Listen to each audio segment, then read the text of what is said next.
waxaan maanta maraynaa meel tallaabadii u horreysay la wada qaadayo muhiimka ahayd arrimaha caafimaadka hilibka ilaalinta fayadhowrka iyo sharci darrada hilibka ilaalinta iyo sharci u samaynta dadka ganacsatada hiliblaha si loo joojiyo xoolo waxaanu nahay iskaashatada hiliblaha Hargeysa nafaqo waxaanu haynaa hawl muhiima oo ay dadkoo dhammi maalin si maalinlaha u isticmaalaan waxyaabo waxa jira aan u gudbinay wasaaradda xanaanada xoolaha oo ay imikana si wanaagsan nooga aqbashay nooga shaqeysay min wasiir ilaa agaasimo waaxeedna ay imika u soo jeedeen waxaan u gudbinay qayladhaan inaanu sanad walba khasaarno 3 milyan oo dollar oo aan ahayn been wax xaqiiqo ah waayo haragga waa la naga iibsan jiray lacag adag baa wadanka ka soo gali jirtay haragga imika waa la daadiyaa dadka hiliblahaana waa khasaaray ku qabaan sanad walba marka la xisaabiyo 3 milyan oo dollar bay noqotay dhibaatadii markii la baadhayna haraggii waa la iibsan lahaayay nidaamka sida loo qalayaaba wax ka sii noqdeen haraggeena dadka adduunka waa ka loogu jecel yahay buu ee ugu tayada wanaagsan leh laakiin nidaamkii loo qalayay baa wax ka sii noqdeen oo middaas xun loogu qalaa tababar in dadkii la siiyo 170 qof oo ganacsatada hiliblaha xoolaha u soo qasha ee ay mushqaada iyagu siiyaan kawaanka joogtaa أنا ديات السلام يا وفتك علوس وزارة حماد حولها كصعدة وهجامين ويسكتين حماد حولها يربابيل وميلا بدن صوم مري هديت هاي سيلدي يهديت هاي كوانا دي يوم كي يقدم بيساعد هاي قلادي النفقاء تكي هلبلاها هوشك عن تكون هاي هذا بالنفقاء وحن شقاء وحيا يعني شقدي يقومهم سنيد أيضا كلاجة مقارنة هاي إلى الكريي عفمات كله نفقه waxaan wada bilaabi doonaa imika hore si dhaqso wada bilaabi doonaa inaan dhammaan cid kasta oo hiliblaha ay liisankeeda iyo shahaadada caafimaad ay qaadan doonto haday tahay kuwa qala iyo haday tahay kuwa iibiya cid aan lahayn ee laga waayo shahaadada caafimaadna si yar oo dhib yar ayaan u soo qaban karnaa sharcigan aan u marin karnaa waxaanu bilownay in imika wajaalo oo kale ama istabaha waaweyn Hargeysa ka soo galo oo kale aan warqad dhignay lagala dagaalami karo hilib kasta oo sharci darro oo dalka soo gala waxaan nafaqo iyadana ka codsanayaa waxa jira xoolaha marka laga keenayo matalan marka laga keenayo siilada ee la keenayo magaranaysa kawaanka waxa soo galaan taraag dheer wax lagu bedeli karaa in la soo lugeysiinayo neefkii la dilayay ee magaranaysa ama hilibkii la meelinayo in loo bedelo in si yar oo fudud loogu soo qaadi karo gawaadhideena sida meelaha iska taagan iyagoo wax yar oo fudud qaadanaya neefkiina uu dhibkii iyo magaranaysa meelkiiba uu ka raysanayo labada qodob waxay yihiin arda nafaqada si gaar ah u salaamaya wayo hawl adag bay qabtaan ayaga iyo maandeeqba laakiin wala si kala leeyahay waxa jira xoolo had iyo goraale halkan ku dulman oo loo iyo geelo u badan waxaan leenahay xoolaha in badan wayna ku wada hadalay xooluhu waa ma yeedhaan waxa la yiraahdo sharcigu wuxuu ina barayaa ilaa neefka markaynu qalino diiniin ilaa markaynu qalino inaynu xitaa midida ka qarino aynu ku qarino inaynu biyo caws mar walba siino isagoo neefku dheeraysan in la qalo xoolaha waxaan leeyahay aynu nala qabta anagu in badan baan idin kala hadalnay in badan baan talaabo ka qaadnay haddana waxba waa naga bedeli weyday taa waxaan leeyahay nafaqoy halkaa waan isku yarada leeynana halkaa wax nagala bedela oo sida amarka qaata oo amarka dhaqaatiirta naga qaata kuwa kale waxa weyn xoolaha la reebo saylada marka ka soo galaan lagu reebo ha sii daynina oo ha ku soo daynina kawaanka oo in dhaafkii halkiisii qofkii laga reebay ilaa waxba loo reebay ama neefka xanuun baahayay oo laga arkay oo kii guud baa laga arkay ama neefku uu dhalayay oo daabaxaadii baa la qalaya marka sabab baa loo reebay la iskama reebin kuwa kale lagama jecla caafimaad baa loo reebay iyo arrin dhaqaale loo reebay kaas waa ka tan kale uu sicid ka dhawaajiyay waxiidiina ka jawaabay runtii horta waa mamnuuc sharciga bay ku taalaa veterinary code-ka ayay ku taalaa neefanka waan lagu qabin oo sharciga soo marin waa mamnuuc bay noqon mijis baa la yiraahdaa sharci baa bil waa mamnuuc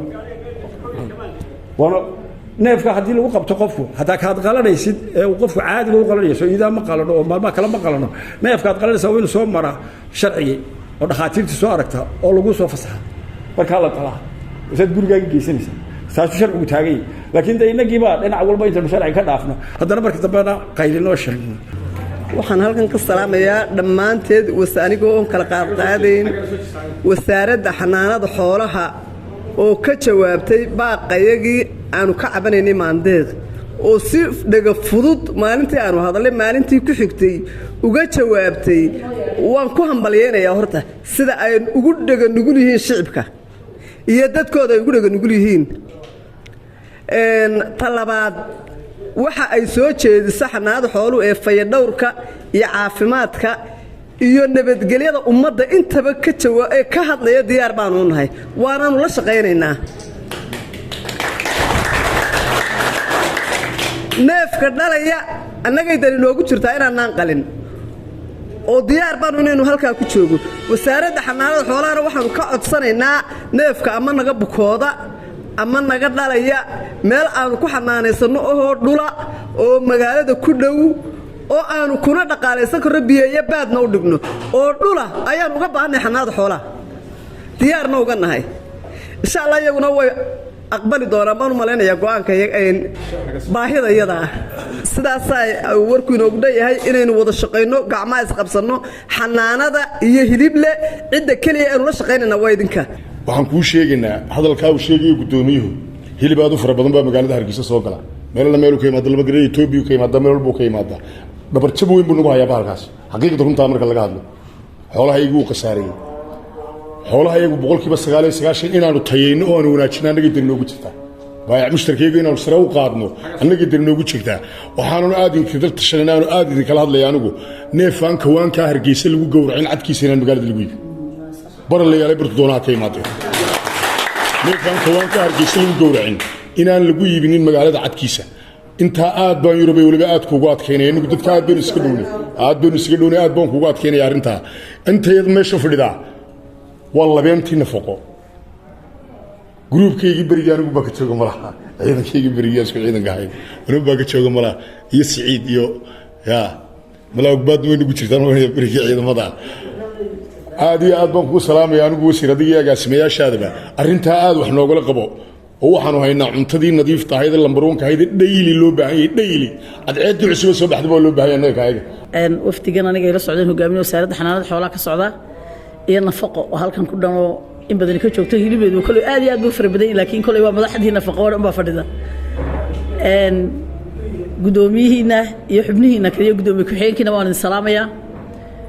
horta wax weeyaan hawlo muhiim ah baad ka hadasheen anagu ilaa maanta kormeer baanu hayn waan soo wada eegnay xoolaha maandeeq baabuurta lagu qaaday hidibka xiriyaa lagu xareeyo meelaha qashinkiisa lagu shubo waxaas oo dhan waan soo maray waxaan uu nimiye kicitaankeegu ugu xoogan u ahaana baaq idinka soo yeedho idinkoo cabanaya wasaaradda xanaanada xoolaha aad u yeedheen anigu maalintii aan waxaan islaahay talo aan ku boodaaban islaatan media ka hadashay laakiin waxa weeyaan dadku markay arkaan waxaan iska jecel lahay oo kuna wanaagsan tahay marka wasaaradda xiriir la leedahay idinkuna wasaaradii hoos imanaysan ee wada shaqayntii naga dhaxayso idinkoo media wax noo soo marin noo sheegtaan oo noo yeedhaan oo tiraadaan waxaan jira laakiin dadkeenu waxay doonayaan hadalkooda inay meel la tiigsadaan haday islaan suuqa hargeysa maraysa islaan kala jiidho islaan jiidhay suuqa maraysa in media laga sheegay dadku doonaya wuxuu baan talaalka idinka soo jeedin la macdabaaba aynu nahay dad wada shaqeynaya oo isku xidhan oo xanaanadii xoolaha iyo nafaqo ay aad iyo aad isku xidhan yihiin oo idinku waxaad tihiin hantiile anagu shaqadii dawladda aan idiin haynaa laakiin idinku waxaad tihiin hantiilayaashii xoolahan lahaa ee magaalada hargeysa hadday maanta joojiyaan xoolaha in la qalaan hilib lagu cunaynin ma sahlinin marka in la idinla shaqeeyo mar walba dawladdu waa ku khasbantay in idinla shaqeyso iyadoo dadka reer Soomaaliland oo dhan u shaqeynaysa haddana idinku waxaad tihiin dhuuntii waddanka nafta loola soo marayay baa tihiin xoolahayna idinku dardaarmayna in xoolaha daryeeshaan waayo idinkay dantiini baa ku jirta xoolahayna daryeeshaan qof kastoo caqli leh uu garanayaa in xawayaankan Ilaahay ku dhiibay oo ku sakhray midida u sidatay qalanaysa gaajada iskaga biinaysa wuxuu kaaga baahayay waa garanaysa idinkuna dad in badan hilibka ka soo shaqeynaya baa tiro sidoo Cabdi Mahad sheegay anigu in badan baan hilib leeyahay horta la soo shaqeeyay waana wada garanayaan ruuxaantii ilaa barigi xukuumadii Axmed Siiraayo oo hilib leeyahay aad iyo aad u hadal badnayd had iyo jeer dadkii la shaqeyn jiray baan anigu ahaay xagga dawladda kala shaqeyn jiray waxaan idinka mahad celinayaa in imka hadalkiinu yeeriyo barigi waxaan jiray talo hilib leeyahay qoladii barigi hore intii imka dawladuhu buuqi way ka baxeen waxaan oran jiray talo goli deegaanka hore gabiilay hilib leeyahay talo ma habrodaag bayin baan oran jiray wada buuq bay ha jiray laakiin imka gudoomiye fiican waad samaysateen oo aqoon badan hilibkii iyo maartay wasaaradii wixii baa u leh sidoo sheegay gudoomiyahan aniga ilaa xad waxaan jecelahay dadka Soomaaliyeed inaad la shaqaysid kolba meesha ay dhibid ka jirto waayo waxaad xilka u haysaa waa dadka weeyaan xafiiska quruxda badan la fadhida maaha waxaanu diyaar idin lanahay meel kasta oo nooga yeedhaan iyo hawl kasta oo idinka qabyaaba goorta doontaan ma noo yeedhi kartaan hawlaha aad ka cabateen hilibka magaalada iska soo galaya wax walba system bay leeyihiin iyo nidaam loo sameeyay taa nidaamka inagu sameeysan wax weeyaan wadada idinku ay haysaan wixii wadada ka baxsan dawladdu waxay xaq u leedahay inay ka qabato laakiin sidii loo ogaanayay baad idinku la ka qayb qaadanaysan la shicibku waxaan u xuseynayay baatiin halka laga soo gelinay inaan ka joojino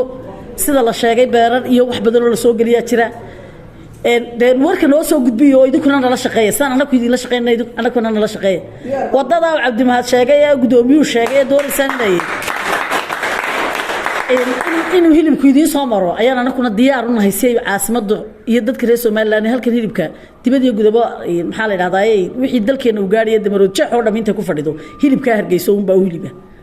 gobolada kale xitaa way ka hilib badan waayo waxa la sheegay in xalay 1600 oo ariya lagu qalay iyo 100 iyo googo geela iyo intaas oo ariya de magaalo waxa soo xoolo lagu qalon Hargeysa in ma jirto marka inuu daryeelo Hargeysa oo caasimada iyo dadkii oo dhan ba isku biimiyay waajib ay nagu tahay wixii sharci darro ku soo galayeen waan insha Allah hadii la hayra waxaan kala qayb qaadanaa waliba xoog saarnaa inaan soo gelin waxa kale inuu ku dadaalayno doonayno inuu sameeyno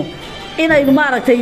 inaguna ay system imika gudoomiyaha oo wada socda jira waxba media ka sheegmayne system ka inaynu iswaafajino oo dabeedna dad caafimaadkii dadkii xoolaha qalayeen gacanta ku qabano oo aqoonta wixii ka dhimanayno siino oo wixii dawladdu ay bixin kartay wixii meel kale aynu uga dooni karnaba dadka aqoonta hilibka aynu kor u soo qaadnaayeen u baahana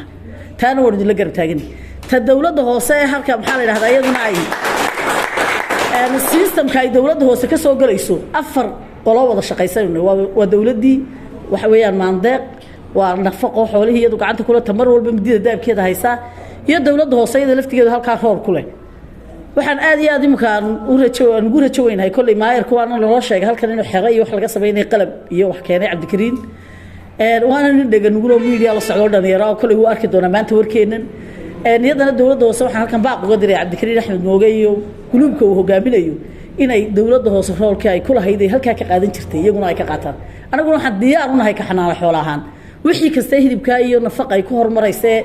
lagu gaari karay halkeen u baahan inaan isla kiin garab taagno aad iyo aad baan idin salaamayaa insha Allah hadii la hayra hawshan diyaar baan u nahay